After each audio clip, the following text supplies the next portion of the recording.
देश जानना चाहता है कि नक्सलाइटों ने ऐसा क्यों किया और आगे क्या ऐसे नहीं करेंगे गतिविधियां। आप किसी को दबाएंगे, सताएंगे तो गुरुत्वाकर्षण का नियम है कि प्रतिरोधक क्षमता होगी, रिएक्शन का रिएक्शन होगा ही होगा। बार बार जवानों को आखिरकार आप कब तक बलि का बकरा बनाते रहोगे। जवान कौन? किसान का ही तो बेटा है। आज किसान खेत खलिहान परेशान है, उसका बेटा सरहद पे मर रहा है, आप उसे जीने नहीं दे रहे हो। क्या यही आपका नीति है? जय हिंद। मैं मणिधर चतुर्वेदी, रिटायर्ड बीएसएफ बनारस से। निश्चित रूप से जिस तरह से अभी कुछ प्रमाण कुछ दिन पहले मिले हैं, शक हमें था, मैंने उसी समय कहा था, मैं पैरामिलिट्री फोर्सेस से हूँ, मैं पूछता हूँ कि पुलवामा में ऐसी घटना क्यों हुई।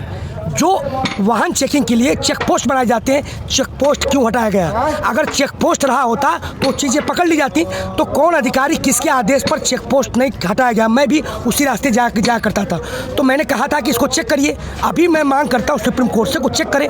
और जिस प्रकार से अर्नब गोस्वामी का मामला खुल के आया है, जिसमें चैटिंग उसको सबसे पहले मालूम हो जाता है, जिस प्रकार सरकार चुप है, तो कहीं ना कहीं बिल्कुल ये प्रयोग सरकार का पहले भी सफल रहा है, अब भी सफल है। मेरी आशंका हो रही है कि सरकार अपने को सत्ता में रखने के लिए राष्ट्रवाद का कार्ड खेल करके इसमें लिपटा है। लेकिन ये तो मैं कहता हूँ ये तो अपरोक्ष है, लेकिन परोक्ष रूप से ले लीजिए हमें। मैं पूछता हूँ कि इन जवानों की शहादत रोकने के लिए आपने क्या किया? आप घटनाएं देखें। 2000 मैं आपको देना चाहूँगा एक रिकॉर्ड जो है कि 2014 से आपको बता रहा हूँ, 2014 से 1 दिसंबर सुकमा छत्तीसगढ़ में सीआरपी के 14 जवान शहीद हुए। नोट करिए। फिर 12 मार्च 2017 को सुकमा छत्तीसगढ़ में सीआरपी के फिर 12 जवान शहीद हुए। 24 अप्रैल 2017 को सुकमा छत्तीसगढ़ में ही 25 जवान शहीद हुए। 13 मार्च 2018 को सुकमा छत्तीसगढ़ में सीआरपी के 9 जवान शहीद हुए। फिर 5 अप्रैल 2019 दांतेवाड़ा छत्तीसगढ़ में अटैक हुआ, जिसमें एक बीजेपी विधायक की मौत और 3 पुलिसकर्मी मरे उसमें। फिर 23 मार्च 2020 को सुकमा छत्तीसगढ़ में 17 पुलिसकर्मी शहीद हुए। फिर 4 अप्रैल 2021 को सुकमा छत्तीसगढ़ में 22 सुरक्षाकर्मी शहीद हुए हैं। और लगभग इतने ही संख्या में अभी लापता है। तो निश्चित रूप से लगातार घटनाओं पर घटनाएं। जब सुकमा में पहली बार 2014 में आक्रमण हुआ था, आपको खुलासा करना चाहता हूँ, कुछ हेलीकॉप्टर 5 खरीदे गए थे। इसलिए खरीदे गए थे कि जब ऐसे नक्सलाइट क्षेत्रों में, क्योंकि सुकमा में हमले के बाद 14 घंटे तक उन्हें कोई मेडिकल सपोर्ट नहीं मिला, तो एक फैसला लिया गया कि भाई किसके लिए सब चीज़ें हैं। उनके लिए अगर समय पर अगर उनको मेडिकल फर्स्ट एड मिलता तो मौतें नहीं होती। तो 14 घंटे तक पड़े रहे। तो कुछ हेलीकॉप्टर खरीदे गए थे। पहले उसके हेलीकॉप्टर वो खड़े थे दिल्ली में, वो गृह मंत्रालय के लोग प्रयोग करते थे, जो राज्य गृह मंत्री थे वो प्रयोग करते थे। तो उसका फिर कहा गया कि अब नहीं, वो रांची में खड़े होंगे। फिर एक बार जो गृह मंत्री आज हेलीकॉप्टर नक्सलाइट आतंकवादी से लड़ने के लिए कश्मीर में खरीदे गए थे, उसको लेकर बंगाल चुनाव में घूम रहे हैं। तो निश्चित रूप से जब आपने देखा होगा कि उनको वहाँ पर फर्स्ट एड नहीं मिला 8-8 घंटे तक, वो ट्रैक्टर पर लोड हो गए। क्या आपने 70 साल में ही तय की? जो आप 7 साल सत्ता में है, क्या आपने आता रिलीफ के लिए आप पर डॉक्टर नहीं कंपनियों में, अगर डॉक्टर पहुँचे होते तो घटना ही नहीं होती। आप घटना को रोकना ही नहीं चाहते। मैं कहता हूँ, मैं सुरक्षाकर्मी हूँ, ऑन पेपर कहना चाहता हूँ, आप भी गूगल करें, बीएसएफ सीआरपी आईटीबीपी में अभी भी कांस्टेबल की संख्या बहुत है, कम है, जबकि आधी। तो जो संख्या बल होनी चाहिए संख्या बल है नहीं। तो जो कंपनी आप कहते हैं कंपनी लगा दी, कंपनी में बहुत मामूली जवान है, जो एक उसका एवरेज बनाया गया मानक वो नहीं है, वो संख्या जूझ रहा है। आज 2018 की एसएससी पास, मेडिकल फिट हो रहे हैं। मैं इसी के चलते 2019 में 2 मार्च को, जो कि वहाँ इतना ज़्यादा मतलब संख्या बल की स्ट्रेंथ की कमी थी, मैं रिटायरमेंट लिया। अगर वो ले लिए गए होते तो मैं वापस नहीं आता। रोज़ यहाँ पे शहादत हो रही है, सरकार क्या कर रही है? बस उनको शहीद का दर्जा नहीं है। उन विधवाओं से पूछिए, उनको पेंशन नहीं है। बताइए, वो 22 जवान मिले का पेंशन नहीं मिलना चाहिए, शहीद दर्जा नहीं मिलना चाहिए। वो तनाव में जी रहे हैं, 18 घंटे ड्यूटी करते हैं, नहाने का टाइम नहीं, खाने का टाइम नहीं, उनको दाढ़ी बनाने का टाइम नहीं, उनकी छुट्टियां नहीं, उनकी तनख्वाह नहीं ठीक से मिलती है। उनको 2-2 साल से आज डीए रोक दिया गया है। जवान कहीं ना कहीं वहाँ पे उपेक्षित है, वो जी रहा है किसी तरह घुटनों के बल पर, वो कैसे ड्यूटी करेगा?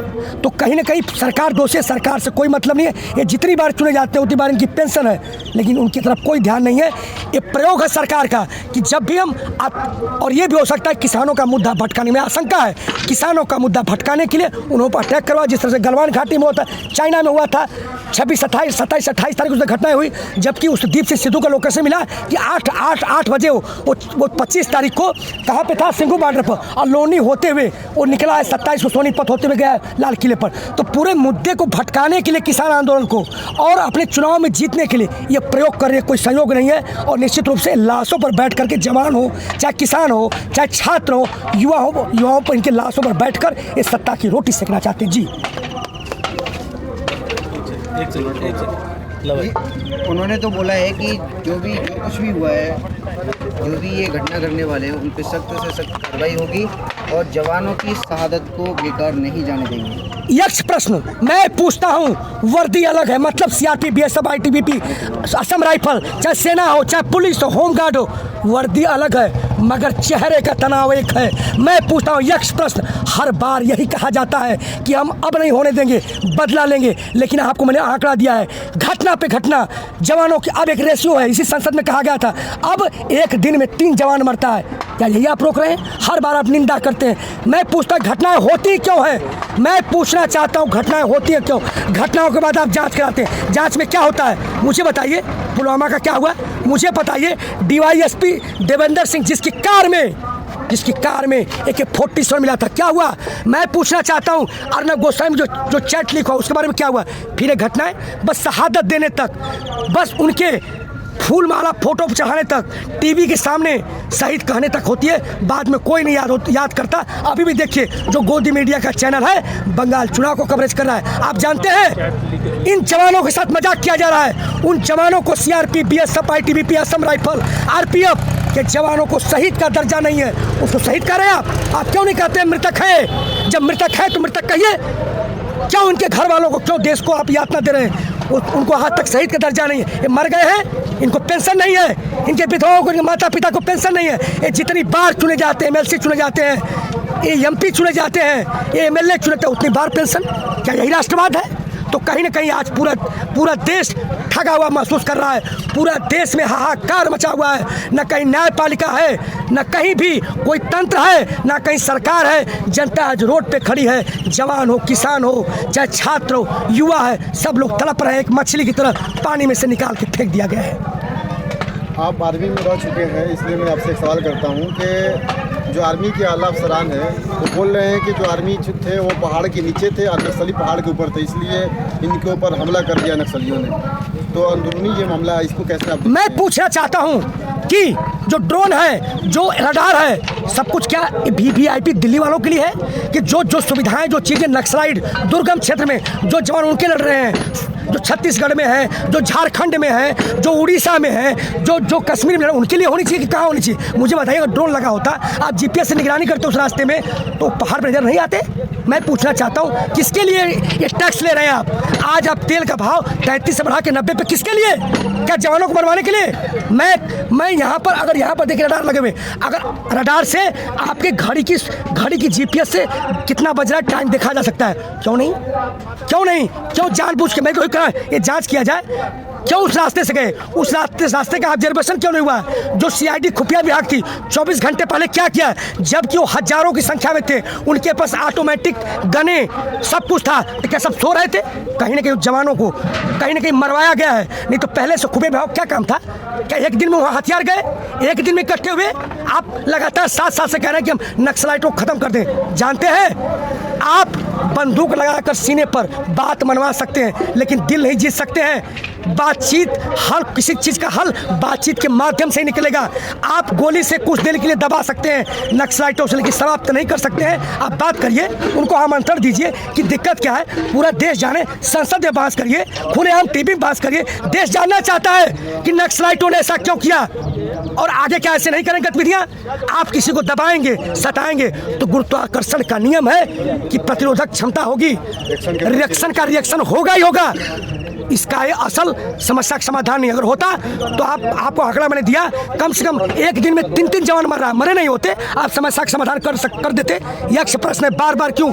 जब शांति बहाल कर देते हैं फिर आप वही रोटी सेकते सत्ता की, फिर उनको गरीबों को सताते हैं, वो हथियार उठाता है, फिर फोर्स को लगाते हैं, फिर फोर्स मरती है, फिर शांति करती है, फिर अपने जगह चली जाती है, फिर आप चुने जाते हैं, फिर वही सत्ता की रोटी सेकते। बार बार यक्ष प्रश्न, बार बार जवानों को आखिरकार आप कब तक बलि का बकरा बनाते रहोगे? जवान कौन? किसान का ही तो बेटा है। आज किसान खेत खलिहान परेशान है, उसका बेटा सरहद पे मर रहा है, आप उसे जीने नहीं दे रहे हो।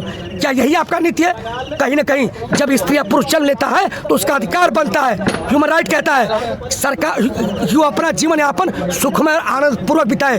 सरकार का कर्तव्य बनता है कि उपयुक्त वातावरण का निर्माण करे। मैं पूछना चाहता हूँ कि यहाँ 300 किसानों की शहादत हुई है, उसका जिम्मेदार कौन? यहाँ बूढ़े बुजुर्ग कैमरे घुमाइए पड़े हुए हैं रोड पर, जाड़े में, गर्मी बरसात में, जो इनकी पीड़ित हो रही आत्मा, इनका जिम्मेदार कौन? जो वहाँ पे मरे हैं, आपके मरने से क्या उनके बेटाओं को, जो जिसका भाई मरा, जिसका पति मरा, जिसका बेटा मरा, क्या जांच से आप ला सकते हो? हर बार बार मौतें, आखिर क्यों? ये देश की जनता जानना चाहती है। बिल्कुल आपके इससे हम नहीं संतुष्ट हैं कि जांच कराएंगे, खत्म कर देंगे, नहीं, ऐसी घटनाएं होनी नहीं चाहिए, तब मानेंगे आप सत्ता में पारंगत है, पूर्ण रूप से सही है। नो तो कहीं ना कहीं आप जिस तरह से अभी देखा गया अर्णब गोस्वामी का चैट, पुलवामा के अभी तक जांच नहीं हुई, इससे माना जाएगा कि आप ये जनता इनोसेंट है, राष्ट्रवाद के ऊपर मरती है। और हमेशा आप चाइना, पाकिस्तान, आप जो है तिरंगे, जो वहाँ तिरंगा की बात आपने 26 तारीख की थी कि वहाँ पे तिरंगा फेंक दिया गया, आपने गलवान की घटना के सब किसानों को भटकाने का प्रयास किया, चुनाव जीतने का प्रयास माना जाएगा और कुछ नहीं। आपका एक प्रयोग है जो जनता पर बिल्कुल फिट बैठ रहा है। जी लास्ट में क्या कहना चाहोगे? मैं कहना चाहूंगा मेरे देशवासियों, जगो, तुम्हारा बेटा जवान जो है उसको शहीद का दर्जा नहीं है, उसको पेंशन नहीं है, आवाज बुलंद करे, आखिर क्यों नहीं है? मैं पूछना चाहता हूं कि बार बार ऐसी घटनाओं क्यों? और मैं सरकार को कहना चाहता हूं कि विश्वास सर्वहारा का यदि तुमने खोया तो आसन्न मौत की गहन गोश गड़ जाएगी। यदि बांध बांधने से पहले धरती का जल सूख गया तो धरती की छाती में दरार पड़ जाएगी। पूरब की लाली में, जो भारतवर्ष विश्वगुरु, पूरब की लाली में कालिख पुत जाएगी। दोबारा ऐसी घड़ियां लौट के नहीं आएंगी। तुम्हारी करनी पे भारतीय संसद एक दुनिया पछताएगी, पछताएगी, पछताएगी।